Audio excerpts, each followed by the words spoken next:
नमस्कार, मी प्रतीक्षा तुम्हा सर्वांचं आपल्या नवीन ब्लॉग मध्ये खूप खूप स्वागत करते। तर आज मी जाणार आहे कुठेतरी छान असं फिरायला।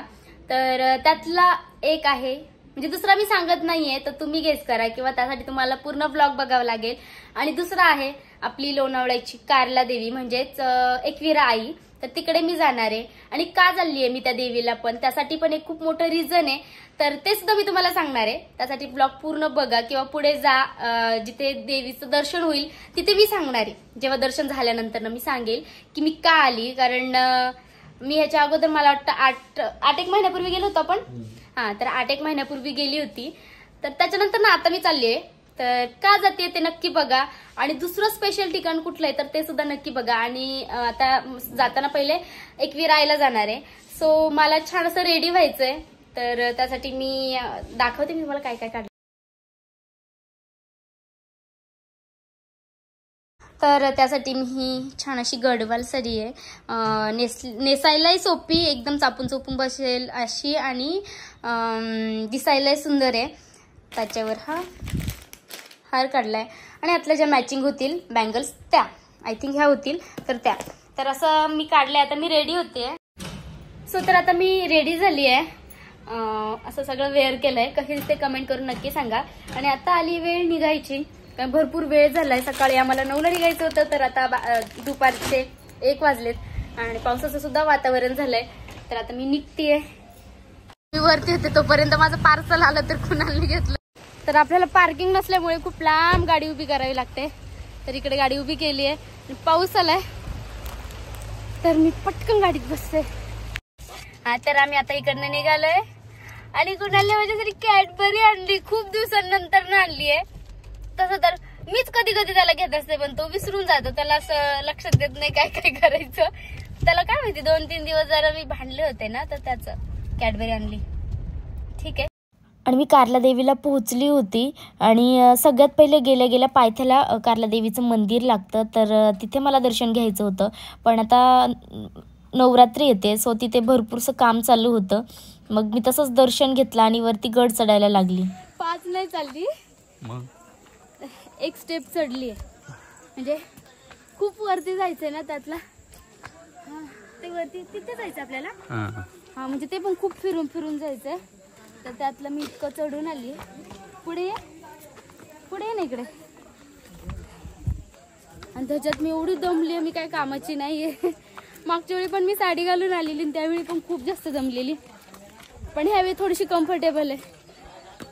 ठीक आहे, हा नाही दमला पण मी दमली आहे, मी थोडीशी बारीक आहे ना म्हणून, हो ना। एवढी बेकार कंडिशन झाली, माझे डोळे सांगतात बघा, अक्षरशः घामाघूम झाली होती। तरी ते थोडंसं म्हटलं पाणी वगैरे प्यावं, एक्सरसाइज तरी पण एक्सरसाइज करते, तरी पण खूप बेकार त्रास होतोय मला। कशी मी केदारनाथ उतरले काय माहिती मला, अवस्था बेकार। मोठी गाडी आहे का बारकी गाडी आहे? मोठी एक काम कर, त्याला मला देवीला हात दे, देवीपासून मला दे गाडीला। तर छान माझं दर्शन पण झालं आणि आता आपल्या गाडीसाठी हा हार घेतलाय।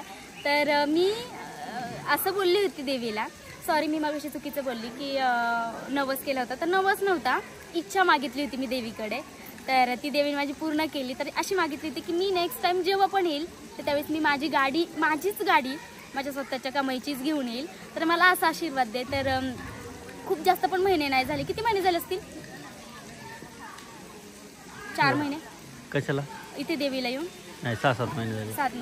6-7 महिने झाले असतील। त्यावेळी मी आलेली आणि बोललेली जेव्हा येईल तेव्हा मी माझ्या स्वतःच्याच गाडीत यावं, असं मला आशीर्वाद दे। तर खरंच माझ्या देवीने मला तसं दिला आणि मी माझी स्वतःच्या कमाईची गाडी घेऊन आली आहे आणि आता आनंद होतोय, म्हणून मला बोलायला सुचत नाही आहे। आता देवासाठी मी तिथेच आपल्या देवीच्या चरणांपाशी लावलेला हार पण घेतलाय। आता खाली गेल्यानंतर तो गाडीला लावणार आहे। तर मी देवीला एवढंच सांगेल की अशी सगळ्यांच्या मागे राहा, सगळे जे माझे फॉलोअर्स आहे, सबस्क्रायबर आहेत, त्या सगळ्यांच्या मागे अशीच उभी राहा, त्यांना संकटांना सामोरं जायचं बळ दे आणि माझ्यासोबत पण कायम कायम कायम राहा। आता एकविरा आईचं दर्शन घेतलं, खाली आलो आणि आता निघालोय। पण पूर्ण पुढचा प्लॅन कॅन्सल केला. तो 2 दिवसांवरती नेलाय की आज नाही जायचं, 2 दिवसांनी जायचंय तिकडे, कारण खूप पाऊस पडतोय आणि तिकडे ऍक्च्युली तिकडे मला शूट करायला जायचंय. सो या पावसाच्या वातावरणात काही छान शूट होणार नाही. आणि अंधारही आता मला वाटतं 4-4:30 वाजलेत ना, किती सॉरी आज वॉच नाही घातलं, किती वाजले? 4 वाजलेत, 4:09 झालेत. मग तिथे जायला आम्हाला 2 तास लागणार, म्हणजे इथून त्या लोकेशनला जायला. तर 6 वाजणार. 6 वाजेपर्यंत तर काहीच लोकेशन दिसणार नाही, म्हणजे जवळजवळ अंधारच असणार आहे पूर्ण. सो तिकडचा प्लॅन कॅन्सल केलाय आणि आता चाललो डायरेक्ट घरी. पण ठीक आहे, माझं जे स्वप्न होतं ते पूर्ण झालं. मी देवीला आले, छान दर्शन पण झालं आणि खरंच आतमध्ये गाभाऱ्यात तर इतकं छान दर्शन झालं ना. तर हा आपला ब्लॉग पूर्ण बघा आणि ब्लॉग आवडल्यास लाईक करा, शेअर करा आणि सबस्क्राईब सुद्धा नक्की करा. आणि आपल्याला खूप सगळं सपोर्ट पण करा, कारण खूप दिवस झाले आपले 1 लाख व्हायचे राहिलेत, कारण 5-1 हजार सबस्क्रायबर राहिलेत आणि त्यासाठी खूपच वेळ जातोय. तर नक्की शेअर करा आणि तुमची अशीच साथ कायम असू द्या. लवकरच आपलं सिल्वर बटन पण येईल. Thank you, bye. पुन्हा भेटूया नवीन ब्लॉग मध्ये. आणि मी कशी दिसते आज ते मला